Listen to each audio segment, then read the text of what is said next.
Kled just got a gameplay rework with about 100 changes, aimed to make him feel better to play, add some quality of life changes, and make him more of a fighter and bruiser instead of an assassin. So let's take a look at everything. For his passive, he now heals instantly at the beginning of the remount sequence instead of at the end, so you can't have situations where you die during remounting anymore. He also gets a new passive effect, giving him bonus armor and magic resist while dismounted, increased for each nearby enemy champion, and this scales with his bonus health. He gets less move speed towards enemy champions though, but his move speed while dismounted is higher, and his attacks while dismounted no longer give that 20% reduced damage. Now they are reduced from 15% to 0% based on his level. For the courage charges to remount, he now gets 5 instead of 4 courage for each minion killed, but no longer gets 20 for killing champions, and the remount health is now from 40% to 70%, and Scar has less health. For the Q while mounted, the slow after pulling enemies is reduced by 10%, but the slow duration is longer at heavy rank, and the damage scales with less AD.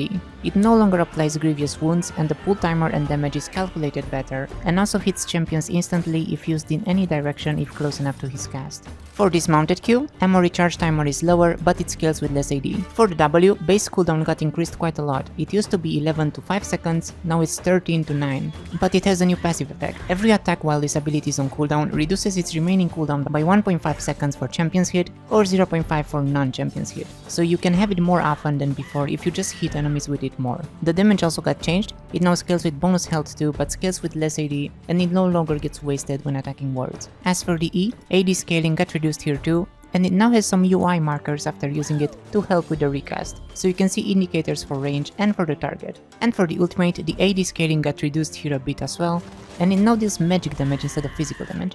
Apart from that, there are a ton of bug fixes too. And that's about it for Kled, quite a lot of changes. We'll see how this turns out, but it does sound fun. Let me know what you think about the changes, especially if you are a Kled main. Leave a like or I will dismount you, and thanks for watching. Meow!